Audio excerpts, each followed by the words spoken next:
ನಿಮ್ಮ ಮನೇಲಿ ಮೆಂತ್ಯ ಸೊಪ್ಪಿದೆಯಾ? ಹಾಗಿದ್ದರೆ ಕೇವಲ 20 ಮಿನಿಟ್ಸಲ್ಲಿ ಸೂಪರ್ ಟೇಸ್ಟಿ ಮೆಂತ್ಯ ಪಲಾವ್ ಮಾಡ್ಬೋದು. ಹೆಲ್ತಿ ಮತ್ತು ಆರೋಮೆಟಿಕ್ ಆಗಿರುತ್ತೆ ಮತ್ತು ಲಂಚ್ ಬಾಕ್ಸ್ಗೆ ಪರ್ಫೆಕ್ಟ್ ರೆಸಿಪಿ. ಇದನ್ನು ಒಂದ್ಸಲ ಟ್ರೈ ಮಾಡಿದರೆ ಮತ್ತೆ ಮತ್ತೆ ಮಾಡ್ತೀರಾ. Hi friends, welcome back to Yamuna's kitchen. ಇವತ್ತು ನಾವು ತುಂಬ ಹೆಲ್ತಿಯಾಗಿ ಮತ್ತು ಟೇಸ್ಟಿಯಾಗಿರೋ ಒಂದು ಸಿಂಪಲ್ ರೆಸಿಪಿ ಮಾಡೋಣ. ಮೆಂತ್ಯ ಪಲಾವ್ ಅಂದರೆ ಫೆನುಗ್ರೀಕ್ ಲೀವ್ಸ್ ರೈಸ್. ಈ ರೆಸಿಪಿ ಲಂಚ್ ಬಾಕ್ಸ್ಗೆ ಪರ್ಫೆಕ್ಟು, ಕ್ವಿಕ್ಕಾಗಿ ಮಾಡ್ಬೋದು ಮತ್ತು ತುಂಬ ಆರೋಮೆಟಿಕ್ ಆಗಿರುತ್ತೆ.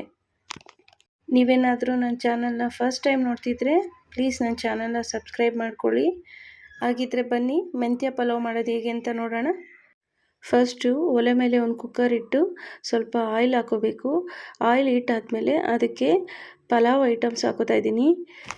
1 ಪೀಸ್ ಚಕ್ಕೆ, 3 ಲವಂಗ, 1 ಏಲಕ್ಕಿ, ಸ್ವಲ್ಪ ಕಸೂರಿ ಮೇಥಿ, ಸ್ವಲ್ಪ ಸೋಂಪು, 3 ಪೀಸು ಪಲಾವ್ ಎಲೆ, 2 ಪೀಸು ಅನಾನಸ್ ಹೂವು, ಹಾಗೆ ಮರಾಠ ಮೊಗ್ಗು ಹಾಕ್ಕೊಂಡಿದ್ದೀನಿ. ಪಲಾವ್ ಐಟಮ್ ಎಲ್ಲ ಸ್ವಲ್ಪ ಫ್ರೈ ಆದಮೇಲೆ ಈಗ ಅದಕ್ಕೆ ನೀಟಾಗಿ ತೊಳೆದು ಹೆಚ್ಚಿಟ್ಕೊಂಡಿರೋ ಅಂಥ ಮೆಂತ್ಯ ಸೊಪ್ಪನ್ನ ಹಾಕೋತಾ ಇದ್ದೀನಿ. ಮೆಂತ್ಯ ಸೊಪ್ಪನ್ನ ಫಸ್ಟೇ ಹಾಕ್ಕೊಂಡು ಎಣ್ಣೆಲಿ ಚೆನ್ನಾಗಿ ಫ್ರೈ ಮಾಡ್ಕೊಳ್ಳೋದ್ರಿಂದ ಪಲಾವು ಕಹಿ ಬರಲ್ಲ.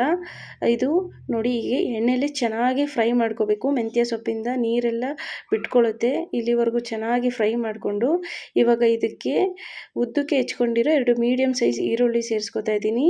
ಈರುಳ್ಳಿ ಸ್ವಲ್ಪ ಕಲರ್ ಚೇಂಜ್ ಆಗೋವರೆಗೂ ಫ್ರೈ ಮಾಡಿದ್ಮೇಲೆ ಈಗ ಇದಕ್ಕೆ ಅವರೆಕಾಳು ಹಾಕೋತಾ ಇದ್ದೀನಿ.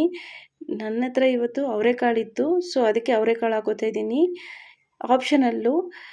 ಇದು ಇಲ್ಲ ಅನ್ನೋರು ಹಸಿ ಬಟಾಣಿ ಹಾಕೋಬೋದು, ಇಲ್ಲ ಅಂದರೆ ಒಣಗಿದ ಬಟಾಣಿನ ಓವರ್ನೈಟ್ ನೆನೆಸಿ ಬೆಳಗ್ಗೆ ಅದನ್ನು ಹಾಕೋಬೋದು. ಇವಾಗ ಇದಕ್ಕೆ 1 ಮೀಡಿಯಮ್ ಸೈಜ್ ಟೊಮೊಟೊನ ಸಣ್ಣದಾಗಿ ಹೆಚ್ಚಿಟ್ಕೊಂಡು ಹಾಕೋತಾ ಇದ್ದೀನಿ. ಇದು ಆಪ್ಷನಲ್ಲು. ಟೊಮೊಟೊ ಬೇಕಿದ್ದರೆ ಹಾಕೋಬೋದು, ಇಲ್ಲ ಅಂದರೆ ಇಲ್ಲ. ಇವಾಗ ಇದಕ್ಕೆ ಸ್ವಲ್ಪ ಅರಿಶಿನ ಪುಡಿ, 1 ಸ್ಪೂನು ಧನಿಯಾ ಪುಡಿ, 1 ಅರ್ಧ ಸ್ಪೂನು ಗರಂ ಮಸಾಲ ಹಾಕೋತಾ ಇದ್ದೀನಿ. ಹಾಗೂ ರುಚಿಗೆ ತಕ್ಕಷ್ಟು ಉಪ್ಪು. ಇವಾಗ ಇದನ್ನೆಲ್ಲ ಚೆನ್ನಾಗಿ ಮಿಕ್ಸ್ ಮಾಡಿಕೊಂಡು 2 ನಿಮಿಷ ಫ್ರೈ ಮಾಡ್ಕೋಬೇಕು. ಈರುಳ್ಳಿ ಟೊಮೊಟೊ ಎಲ್ಲ ಒಗ್ಗರಣೆಯಲ್ಲಿ ಚೆನ್ನಾಗಿ ಫ್ರೈ ಆಗೋಷ್ಟರೊಳಗೆ ಇದಕ್ಕೆ ಬೇಕಾಗಿರೋಂಥ ಒಂದು ಮಸಾಲೆ ರುಬ್ಕೊಬಿಡೋಣ. ಮಸಾಲೆ ರುಬ್ಬಕ್ಕೆ 2 ಇಂಚು ಶುಂಠಿ, 1 ಗೆಡ್ಡೆ ಬೆಳ್ಳುಳ್ಳಿ, ಖಾರಕ್ಕಾಗೋಷ್ಟು ಹಸಿಮೆಣ್ಸಿನ್ಕಾಯಿ, ಸ್ವಲ್ಪ ಮೆಣಸು, ಹಾಗೆ ಪುದೀನ ಸೊಪ್ಪು ಮತ್ತು ಕೊತ್ತಂಬರಿ ಸೊಪ್ಪು, ಇದಿಷ್ಟನ್ನು ಹಾಕ್ಕೊಂಡು ಒಂದು ಸ್ವಲ್ಪ ನೀರು ಹಾಕ್ಕೊಂಡು ಚೆನ್ನಾಗಿ ನುಣ್ಣಗೆ ರುಬ್ಕೋಬೇಕು. ಇದಕ್ಕೆ ಬೇಕಾದರೆ ಸ್ವಲ್ಪ ಕಾಯಿ ಹಾಕ್ಕೊಂಡು ರುಬ್ಕೋಬೋದು. ನಾನಿಲ್ಲಿ ಕಾಯಿ ಹಾಕ್ಕೊಂಡಿಲ್ಲ. ನೋಡಿ, ಹೀಗೆ ನುಣ್ಣಗೆ ರುಬ್ಬಿರೋ ಮಸಾಲೆನ ಒಗ್ಗರಣೆಗೆ ಸೇರಿಸ್ಕೊಂಡು ಒಂದ್ಸರಿ ಚೆನ್ನಾಗಿ ಮಿಕ್ಸ್ ಮಾಡಿಕೊಂಡು ಇವಾಗ ಇದಕ್ಕೆ 2 ಸ್ಪೂನ್ ಆಗೋಷ್ಟು ಮೊಸರು ಹಾಕೋತಾ ಇದ್ದೀನಿ. ಮೊಸರು ಹಾಕ್ಕೊಂಡ್ರೆ ತುಂಬ ಚೆನ್ನಾಗಿರುತ್ತೆ. 2 ಸ್ಪೂನ್ ಮೊಸರು ಹಾಕ್ಕೊಂಡ್ಮೇಲೆ ಒಂದ್ಸರಿ ಚೆನ್ನಾಗಿ ತಿರುವಿ 2 ರಿಂದ 3 ನಿಮಿಷ ಚೆನ್ನಾಗಿ ಮಸಾಲೆ ಫ್ರೈ ಆಗೋಕ್ಕೆ ಬಿಡಬೇಕು. ಹಸಿ ಸ್ಮೆಲ್ಲೆಲ್ಲ ಹೋಗಿ ಹೀಗೆ ಆಯಿಲ್ ಬಿಟ್ಕೋಬೇಕು. ಅಲ್ಲಿವರೆಗೂ ಮಸಾಲೆನ ಚೆನ್ನಾಗಿ ಫ್ರೈ ಮಾಡಿಕೊಂಡು ಇದಕ್ಕೆ ನೀರು ಸೇರಿಸ್ಕೊತಾ ಇದ್ದೀನಿ. ನಾನಿಲ್ಲಿ 4 ಗ್ಲಾಸ್ ಆಗೋಷ್ಟು ನೀರು ಸೇರಿಸ್ಕೊತಾ ಇದ್ದೀನಿ. ನಾನು 2 ಗ್ಲಾಸ್ ಅಕ್ಕಿ ತೊಗೊಂಡಿದ್ದೀನಿ, ಸೊ ಅದಕ್ಕೆ 4 ಗ್ಲಾಸ್ ನೀರು ತೊಗೋತಾ ಇದ್ದೀನಿ. 1:2 ರೇಷಿಯೋದಲ್ಲಿ ತೊಗೊಂಡ್ರೆ ಪರ್ಫೆಕ್ಟಾಗಿರುತ್ತೆ. ಪಲಾವ್ ಕೂಡ ಉದುರುದ್ರಾಗುತ್ತೆ. ಇವಾಗ ನೀರು ಚೆನ್ನಾಗಿ ಕುದೀತಾ ಇದೆ. ಈ ಟೈಮಲ್ಲಿ ಉಪ್ಪು ಖಾರ ಎಲ್ಲ ಕರೆಕ್ಟಾಗಿದೆಯಾ ಅಂತ ನೋಡ್ಕೋಬೇಕು.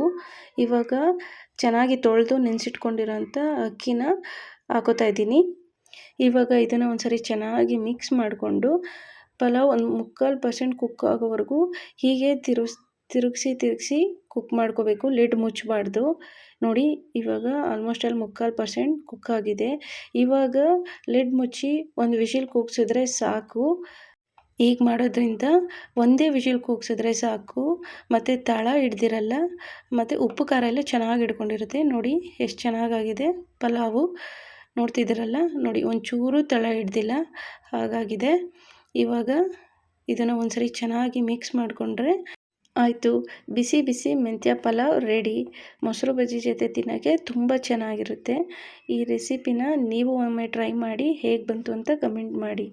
ಈ ರೆಸಿಪಿ ನಿಮಗೆ ಇಷ್ಟ ಆಗಿದರೆ ಲೈಕ್ ಮಾಡಿ, ಶೇರ್ ಮಾಡಿ, ಹಾಗೆ ಮರೆಯದೆ ನನ್ನ ಚಾನಲ್ನ ಸಬ್ಸ್ಕ್ರೈಬ್ ಮಾಡಿ ಫ್ರೆಂಡ್ಸ್. ಮುಂದಿನ ರೆಸಿಪಿಯೊಂದಿಗೆ ಸಿಗೋಣ. Thank you friends.